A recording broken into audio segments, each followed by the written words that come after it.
Guyyaan gootota Oromoo biyya Ijiptii magaalaa Kaayirootti sirna midhaagaadhaan kabajameera. Ayyaanni akkuma aadaa Oromootti eebba manguddootiin eegalame. Rabbiin obboleeyyan ilmaan gootota sayyaadatu Rabbiin waa godhu. Duraan dursee mee daqiiqaa lamaaf ol kaana. Lafee qalee qabde tabboleeyyan keenyaa fi kabalachuuf keenyaa dachaa dhiiga keenyaa uummata keessoo Rabbi nu haa godhu.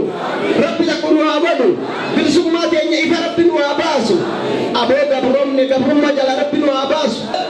Ija Oromoo laalteellee illee bishaan buute Rabbi haa godhu. Burree gabrummaa Rabbi nurraa haa kaasu. Biyya keenya Rabbi nu haa hadhu. Haqa namaan barbaadne haqa feeja Rabbi nu haa hadhu. Duula gabrummaa Rabbi nurraa haa dhaabu.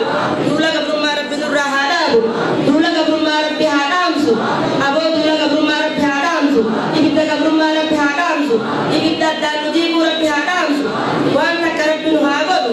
Hadulee illee Rabbi rahmata haa godhu. Warra gartee nurraa dhumesan illee Rabbi haa araaramuuf. Nullee samii Rabbi nu haa kennu.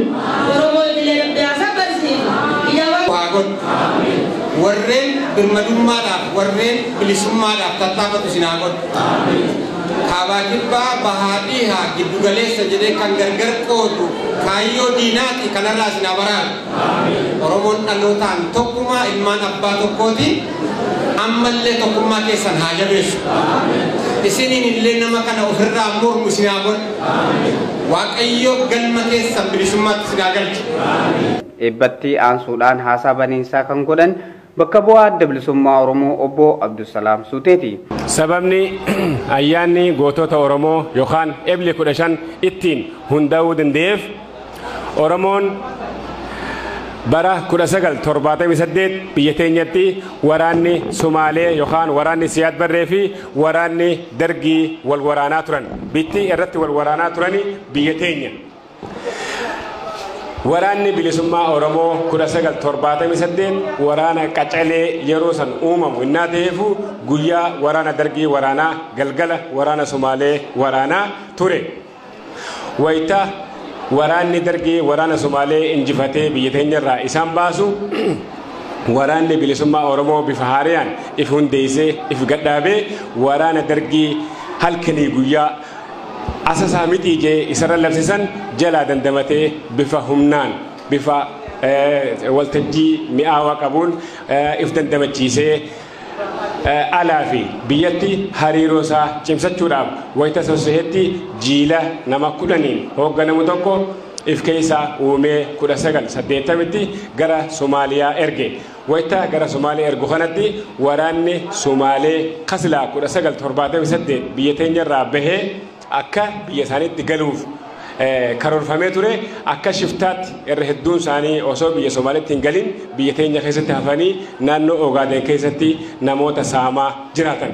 Jibba ilmaan Oromoo irraa qabaniin jiilli waraana bilisummaa Oromoo dura taa'aa itti aanaa hooggantoota baay'ee dabalatee gara Somaalee deemuuf sossohaa jiran kuni lafa Shinnigaa jedhamtutti waraana shiftaa Somaalee kanaan wal afaan bu'an. Wayita kana isin maalii shiftaa kanaan jennaan shiftaa kanaan jedhamnaan nuti Oromoodha. Kadeemnuufillee rakkoo uummata keenyaa alagatti beeksisuudhaaf deemna malee waan biraatiif hin deemnu.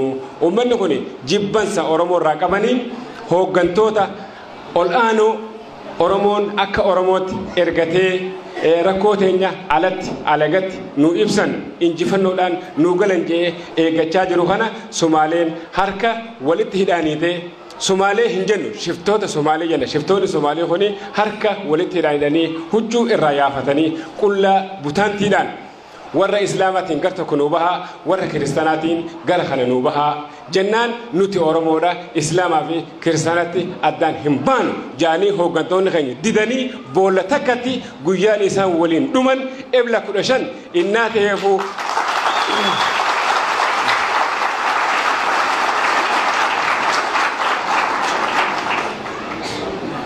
guyyaan isaan nu amantiin gosaan gandaan addaan hin baanu jaanii boolla takkatti waliin dhuman san Ebla 15 innaa ta'eefu 1980 irraa eegalee addi bilisummaa Oromoo guyyaa kana akka guyyaa wareegamtoota Oromootti murteessee addunyaa guututti akka ilmaan Oromoo kabajatan godhee jira. Achirraa qabnee nu waggaa 36 guutuu ayyaana gootota Oromoo ebla 15 kabajachaa jirra. Achirraa qabnee guyyaa guyyaan gootota baay'ee dhabne.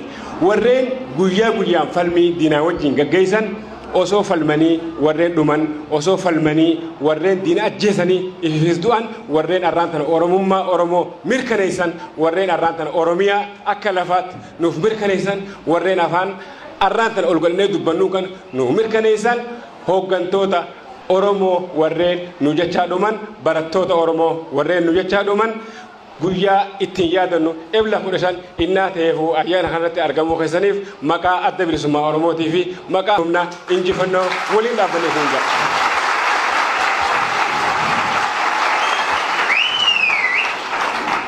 Itti aansuudhaan qabsooftuun Oromoo hangafni Aadde Raggaatuu Rooba obboleeyyan keenya hanga har'aatti qabsoo sabaatiif nu biraa kufan yaadachuu qabna jedhan. Guyyaan har'aa kun guyyaa yaadannoo gootota keenyaati. Guyyaa yaadannoo gootota keenyaan kun guyyaa asumatti dubbannee asumatti haasoynee addaan deemnuu miti jechuudha. Guyyaa namuu guyyaa kana yaadannee ofii keenya keessatti hoggayyuu yaadannu ta'uu qaba jechuudha. If keessatti yeruma hundaa'u yaadannu ta'uu qabna jechuudha. Xiqqaa fi guddaa keenyaan dhiiraa fi dubartii keenyaan yeroo hundeef keessatti yaadannu ta'uu qaba jechuudha. Gabrummaa gabroomne jalaa ba'uuf erga guyyaa daangaan biyya teenyaa caberraa kaasee haga guyyaa har'aa ga'u kanatti uummanni Oromoo haala isaa danda'ame hundaan qabsoo isaa itti jira jechuudha. Qabsoo isaa kan itti jiru keessatti akkuma ati ajjeesuuf deemtu diina kee irraa deebisuu deemtu duunis ni jira. Kanaaf gaa kaleessa qabsaa'ota qofaan isin jee qabsaa'ota Oromoo qofaan jee arra guyyaan kun guyyaa barataan Oromoo daree keessa taa'u keessatti mana barumsaa itti baratu keessatti kursirraa biraa wal dhabee abaluu eessa na biraa kute jee itti wal yaadatu hidhaa keessa jirullee hidhaa keessa jiraachuu isaa itti beeku kan ammoo biraa wareegamallee na biraa du'ee isaa itti beeku guyyaa tiffataan Oromoo kaa ulee qabatee horii isaa jala deemu malkaa lagaa bu'ee horii isaa bishaan too'ee obaafatu warri kaleessa waliin gartee okolee too'aa waliin darban arraa banu okolee sanarraa fuudhu eessa na biraa kute jee ummanni Oromoo itti yaadatu jechuudha.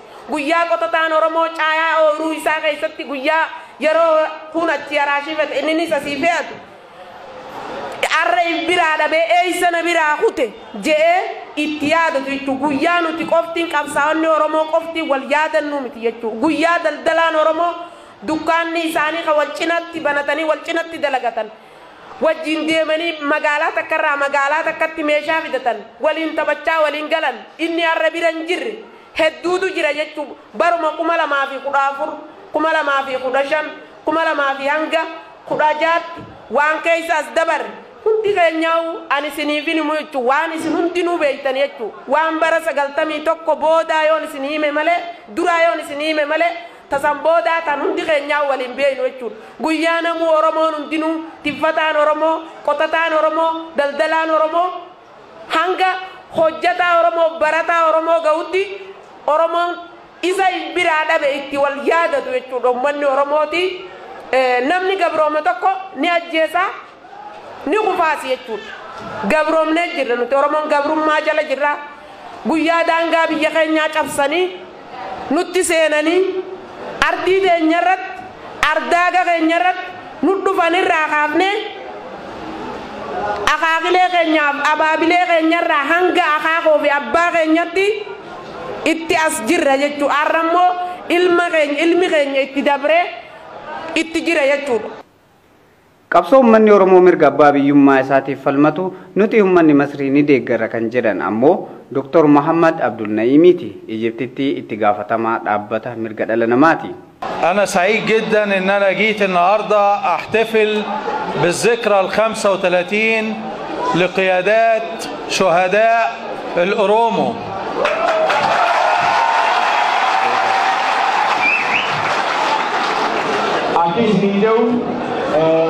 guyyaa har'aan tanaan jala bultii waggaa 36ffaa kan wareegamtoota Oromoo asitti isin wajjin kabajachuu wayyaaf gammachuu gurguddoon nan dhaga'amaa jira. اسمحوا لي أن أتقدم بخالص العزاء باسمي وباسم الشعب المصري في الباخرة التي غرقت قبل أسبوع ب200 شخص ضحية من شعب الأورومو، فأسمحوا لي أن نقف دقيقة حداد على أرواحهم.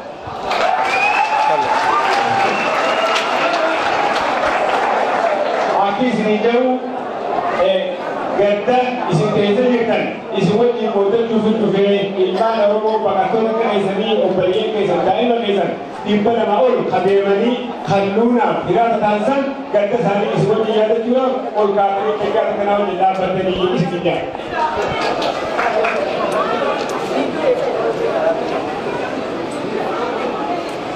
Kalau isini bintum sah kapso isin.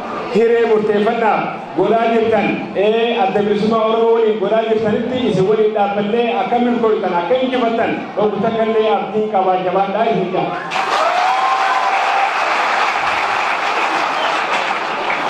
أنا شايف إن فيه سيدة مناضلة السيدة رجعتو. ما دام في سيدات في الأورومو بالشكل ده يبقى النصر قريب إن شاء الله. Agi video arrata na isin keessatti qabsoitu akka adderaggaatu arguufiya anu mooraalii neqimsee qabsoitu akkana dubartoota keessaa qabaachuu keessan wallahi akka isin injifannoo argattan naa gabsee jirudha.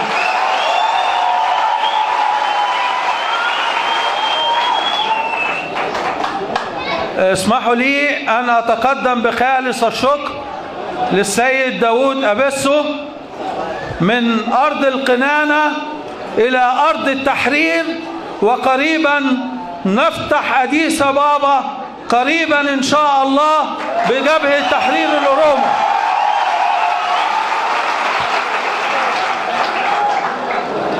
كابسو هوغنا كيسن جادو ساتي وجين غدا جتني أسرع سوسوتني في الفيلم بوجاتو فتني برسوما بنتلبسن يوجرا.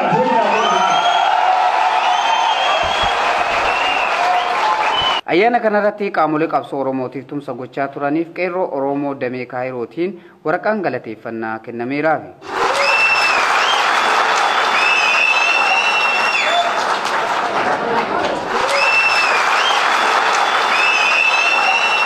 Dhumarratti waraana bilisummaa Oromoo jabeessuuf tumsi maallaqaa hawaasa Oromoo biyya Masriitiin taasifameera. Ayyaana kanarratti weellistoonni Oromoo sirboota warraaqsaatiin gootota yaadachaa oolaniiru. Gabaasa Oromiyaa Miidiyaa Neetworkiif qindaa'ee an Usmaan Baayuutii Ijiptii Kaayiroo irraa.